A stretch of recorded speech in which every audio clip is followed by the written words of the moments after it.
আসসালামু আলাইকুম। এখন শুনবেন সংবাদ শিরোনাম। খালেদা জিয়ার শারীরিক অবস্থার উন্নতির খবর নেই। চীন থেকে এসেছে 5 জনের চিকিৎসক দল। দেশের বিভিন্ন জায়গায় আজও দোয়া মোনাজাত। ফিরতে চাইলে তারেক রহমানকে সর্বোচ্চ সহযোগিতা করবে সরকার, জানালেন আইন উপদেষ্টা। ভোটার ও প্রার্থিতায় সমস্যা হবে না, ইঙ্গিত ইসির।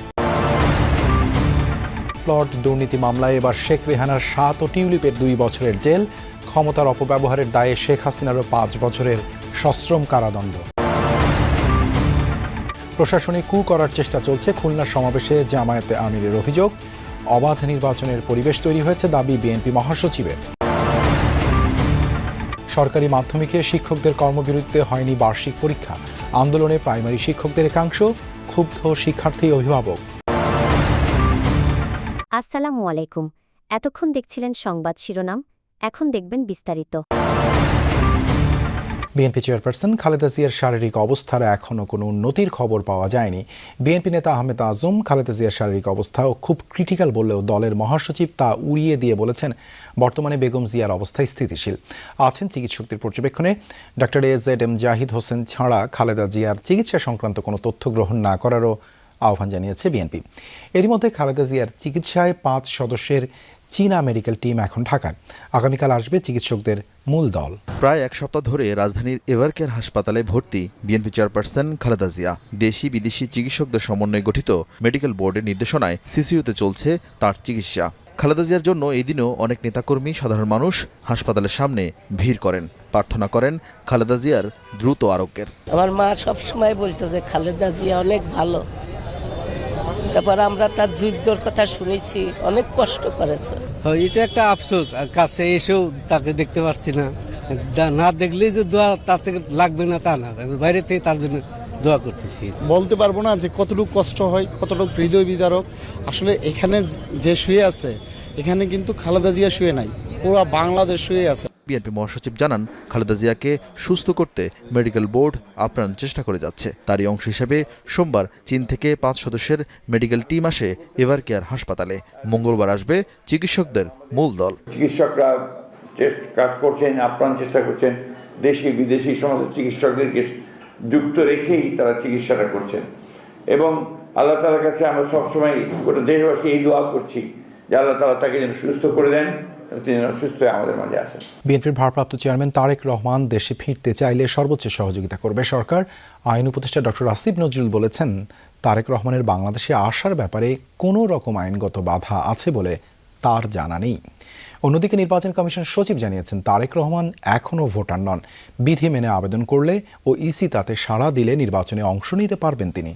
2024 সালের জুলাই গণ অভ্যুত্থানে শেখ হাসিনা সরকার ক্ষমতাচ্যুত হলে তার আমলে এবং পূর্ববর্তী তত্ত্বাবধায়ক সরকারের সময় তারেক রহমান ও তার স্ত্রী জুবাইদা রহমানের বিরুদ্ধে দায়ের হওয়া বেশিরভাগ মামলায় নিষ্পত্তি হয়েছে আইনি প্রক্রিয়ায়। তারপর থেকেই আলোচনায় তারেক রহমানের দেশে ফেরার বিষয়টি। শিগগিরই তিনি ফিরবেন, অংশ নেবেন ত্রয়োদশ জাতীয় সংসদ নির্বাচনে, এমনটাই ছিল সবশেষ অবস্থান। এরই মধ্যে গুরুতর অসুস্থ হয়ে হাসপাতালের নিবিড় পরিচর্যায় তার মা বিএনপি চেয়ারপারসন খালেদা জিয়া। পাশে নেই ছেলে তারেক রহমান। ফেসবুক পোস্টে মায়ের কাছে আসার আকুতি প্রকাশ করেন তিনি। জানান, দেশে ফেরার সিদ্ধান্ত তার একক নিয়ন্ত্রণে নেই। এরপর থেকেই জনমনে প্রশ্ন, তারেক রহমানের ফিরতে বাধাটা কোথায়? আইন উপদেষ্টার কাছে জানতে চাইলে তার উত্তর, তারেক রহমানের ফিরতে আইনি কোনো বাধা নেই, বরং তিনি চাইলে সর্বোচ্চ সহযোগিতা করবে অন্তর্বর্তী সরকার। বিএনপি চেয়ারপারসন খালেদা জিয়ার শারীরিক অবস্থার কোনো উন্নতির খবর পাওয়া যায়নি। এখনও তার চিকিৎসায় নিয়োজিত আছেন 5 সদস্যের চীনা মেডিকেল টিম। এদিকে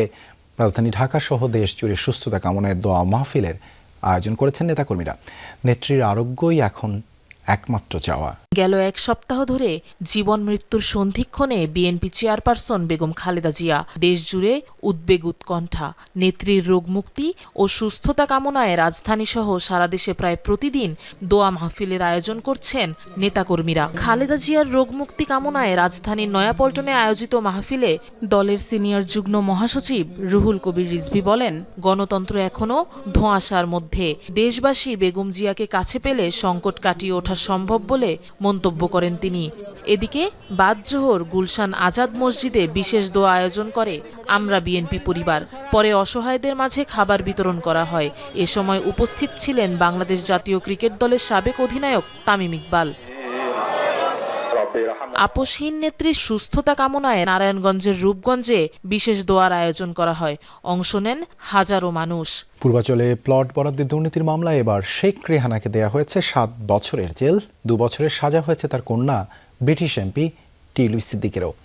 একই মামলায় ক্ষমতাচ্যুত প্রধানমন্ত্রী শেখ হাসিনাকে 5 বছরের সশ্রম কারাদণ্ড দিয়েছে ঢাকার বিশেষ জজ আদালত 4। 3 জনকেই 1 লাখ টাকা করে অর্থদণ্ড করা হয়েছে। রায়ের পর দুদক আইনজীবীরা বলেন, এই রায় ভবিষ্যৎ রাষ্ট্রপ্রধানদের জন্য বার্তা হয়ে থাকবে। প্রতারণার আশ্রয় নিয়ে রাজুকের প্লট দুর্নীতির মামলায় শেখ হাসিনা, শেখ রেহানার বিরুদ্ধে ঢাকার বিচারিক আদালতে বিচার হচ্ছে এমন একটি সময়ে যখন তারা সপরিবারে পলাতক। সোমবার পূর্বাচলে রাজুকের প্লট দুর্নীতির মামলায় রায় ঘোষণা করেন আদালত। এর আগে হাজির করা হয় মামলার একমাত্র গ্রেফতার আসামি রাজুকের তৎকালীন সদস্য খুরশিদ আলমকে। শেখ হাসিনাকে প্রভাবিত করে শেখ রেহানা প্লট নিয়েছেন তা সাক্ষীদের সাক্ষ্য গ্রহণ, রাজুক, গণপূর্ত ও গণভবনের বিভিন্ন নথিপত্রে প্রমাণ পেয়েছে আদালত।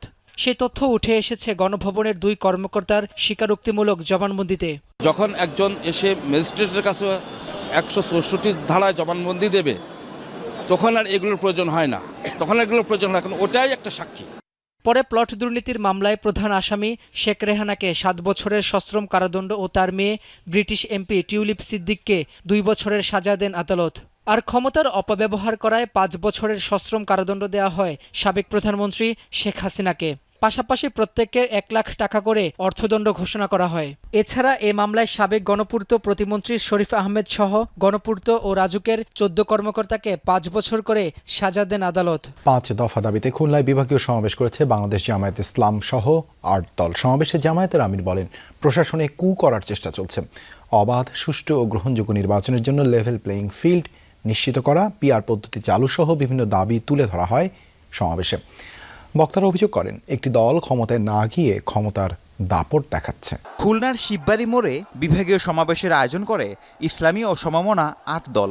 অংশ নেন জামায়াতে ইসলামীর আমির সহ দলগুলোর শীর্ষ নেতারা। দুর্নীতি করেছে দেশের। সমাবেশে জামায়াতের আমির ডাক্তার শফিকুর রহমান বলেন, দেশে চাঁদাবাজি, দুর্নীতি অব্যাহত রয়েছে। ব্যবসায়ীরা কেউ শান্তিতে নেই। দেশে প্রশাসনে কু করার চেষ্টা চলছে বলেও মন্তব্য করেন শফিকুর রহমান। চাঁদাবাজি অব্যাহত রয়েছে, দুর্নীতি অব্যাহত রয়েছে। ক্ষমতায় না গিয়ে অনেকে ক্ষমতার দাপট দেখাচ্ছেন, প্রশাসনিক কু করার চেষ্টা করছেন। আগামী নির্বাচনে চলে বলে কৌশলে কেউ আমরা শুনতে পাই বিভিন্ন জায়গায় বসে ষড়যন্ত্রের জাল বুনছেন। 4 দফা দাবিতে সারা দেশে 3 দিনের কর্মবিরতি শুরু করেছেন সরকারি মাধ্যমিক বিদ্যালয়ের সহকারী শিক্ষকরা। এই কর্মসূচির কারণে আজকের বার্ষিক পরীক্ষা স্থগিত করা হয়। চলমান পরীক্ষার মধ্যে শিক্ষকদের কর্মবিরতিতে ক্ষোভ জানিয়েছেন শিক্ষার্থী ও অভিভাবকরা।